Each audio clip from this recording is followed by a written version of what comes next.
तो कैसे हैं आप लोग। तो आज हम बात करने वाले हैं प्लेटिनम एंड के 5th एपिसोड के बारे में। तो पिछले एपिसोड में कहानी जहां से रुकती है वहीं से इस एपिसोड की शुरुआत होती है। इस एपिसोड की शुरुआत में हमें नासे दिखती है जो मिराई को बिना प्लान के एक्शन लेने से रोकती है और सीधा मेट्रोपोलिटन के सर के ऊपर जाकर बोलती है, जो तुम कह रहे हो ना उसका अब कोई मतलब ही नहीं। जिसपे मेट्रोपोलिटन उस बच्ची को मार देता है और नासे सीधा मेट्रोपोलिटन के सामने आ जाती है और उसे कहती है कि उसे कद्दू फर्क नहीं पड़ता किसी इंसान के मरने पर जब तक वो उसका खुद का कैंडिडेट ना हो, पर जरूर ही उसे मेट्रोपोलिटन के मरने पर मजा आएगा।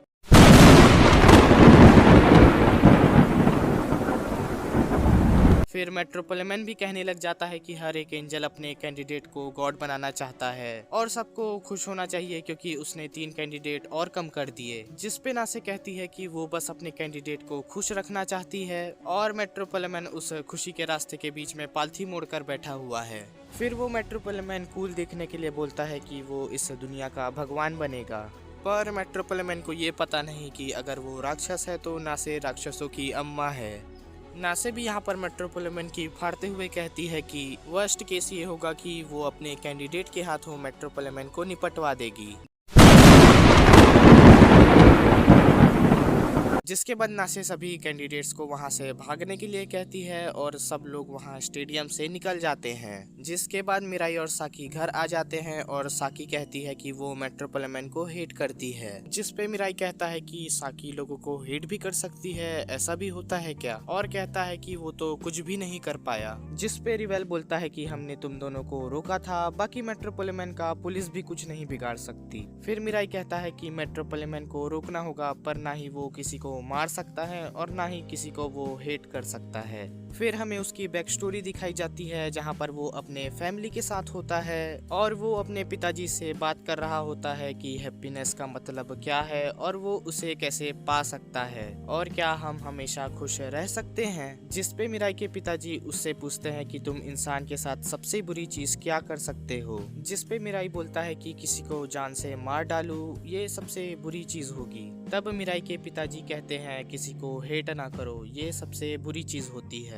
अगर कोई किसी को हेट ना करे तो कॉन्फ्लिक्ट्स और वॉर खत्म हो जाएंगे और सब लोग सामूहिक खुशी के काफी करीब रहेंगे। फिर रिवेल मिराई को कहता है कि हम तुम्हें किसी को मारने के लिए कहाँ कह रहे हैं। जिसके बाद नासे कहती है कि मिराई किसी को नहीं मारेगा क्योंकि उसे नहीं लगता किसी को मारने से उसे खुशी मिलेगी। फिर वो दूसरे गॉड कैंडिडेट्स के साथ हाथ मिलाने की बात कर रहे होते हैं कि तभी वहाँ पर खिड़की पर कोई आ जाता है और कहता है कि मुझे रेड एरो से शूट कर लो और चेक कर लो। फिर नासे कहती है कि वो झूठ नहीं बोल रहा और मिराई और साकी कहते हैं कि उन्हें नासे के ऊपर पूरा भरोसा है। फिर वो गॉड कैंडिडेट बोलता है कि उसके पास बहुत कम समय बचा है क्योंकि उसको लेट स्टेज कैंसर है और वो कहता है कि जब उसे पता चला कि उसके पास केवल 3 महीने हैं तब उसके सामने एक एंजल आई थी जिससे उसको पक्का लगा कि वो उसको लेने आई है, लेकिन ऐसा नहीं था। फिर वो एंजल कहती है कि जो लोग डेथ को एक्सेप्ट कर लेते हैं वो लोग उनसे ज्यादा खतरनाक होते हैं जो जीने की इच्छा ही छोड़ चुके हैं। फिर वो एंजल कहती है कि वो गॉड बन के बहुत सी चीज कर सकता है।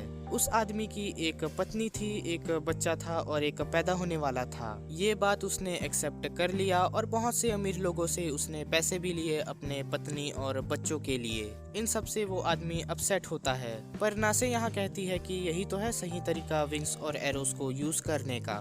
फिर बाद में बताता है कि भले वो गॉड बने या ना बने, अपनी पत्नी और बच्चों के लिए उसे मेट्रोपोलिटन को भगवान बनने से रोकना होगा। जिसके लिए उसने कई लोगों को एरोस मार के स्टेडियम भेजा था और जब वहाँ पर उसने मिराई और साकी को देखा तो उसे लगा कि ये अच्छे लोग हैं। फिर वो पूछता है कि क्या तुम दोनों भगवान बनोगे, पर वो लोग कहते हैं कि उनका मन तो नहीं है। फिर वो आदमी बोलता है कोई नहीं, जिस आदमी में समझ हो वो कभी नहीं सोचेगा भगवान बनने का। फिर मिराई कहता है कि तुम मरने के बारे में मत सोचो, ये बहुत ही सेल्फिश चीज है। फिर हमें मेट्रोपोलिटन दिखता है जो सोच रहा होता है कि वो अपने विंग्स और एरोस कैसे यूज करेगा। फिर हमें फिर से मिराई लोग दिखते हैं जहाँ पर वो गॉड कैंडिडेट बताता है कि उसकी एंजल का नाम बैरेट है जो कि एंजल ऑफ नॉलेज है। फिर नासे बताती है कि मेट्रोपोलिटन की एंजल एंजल ऑफ ग्रीड है जो कि अनरैंक्ड से एक स्पेशल रैंक एंजल बन गई। फिर वो गॉड कैंडिडेट अपने आप को इंट्रोड्यूस करता है और बताता है कि उसका नाम ननातो मुकाइडो है और वो एक कपड़े डिजाइनिंग कंपनी में काम करता है और उसने बहुत से डिजाइन बनाए हैं। फिर वो वहाँ से चला जाता है।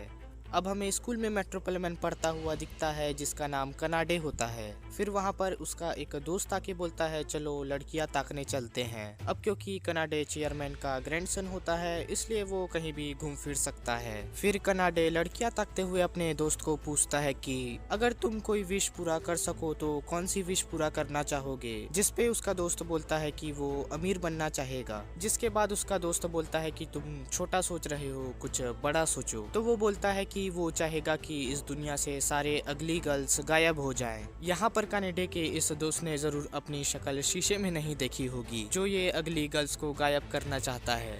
जिसके बाद वो बोलता है कि जो भी लड़के उससे ज्यादा हैंडसम हैं वो गायब हो जाएं। जिस पे कनाडे बोलता है कि नहीं, बिल्कुल नहीं, ऐसे में तो मैं भी गायब हो जाऊंगा। फिर उसका दोस्त पूछता है कि तुम क्या मांगना चाहोगे, जिस पे कनाडे बोलता है कि वो मरे हुए लोगों को जिंदा करना चाहेगा। जिस पे उसका दोस्त पूछता है कि क्या तुम ये अपने सिस्टर की वजह से चाहते हो। फिर कनाडे अपने एरोस को स्मार्टली यूज करने का प्लान करता है। फिर हमें दिखाया जाता है कि कनाडे वापस घर आ जाता है और एक लड़की को जो शायद उसकी मरी हुई बहन है उसको हैप्पी बर्थडे विश करता है, जो कि एक बड़े से बॉक्स में आइसोलेटेड होती है। फिर वापस से हमें मिराई लोग दिखते हैं जो कि एक बच्चे के बारे में बात कर रहे होते हैं जो कि एक गॉड कैंडिडेट होता है। फिर टीवी में एक खबर आती है कि कैसे एक लड़की जुवेनाइल ट्रेनिंग स्कूल से एस्केप करके मर्डर कर रही होती है। वो लोग बताते हैं कि हम विंग्स और एरोस को आम इंसान को भी दे सकते हैं कंडीशंस के साथ। और लास्ट में हमें एक मरी हुई लड़की भी दिखाई जाती है।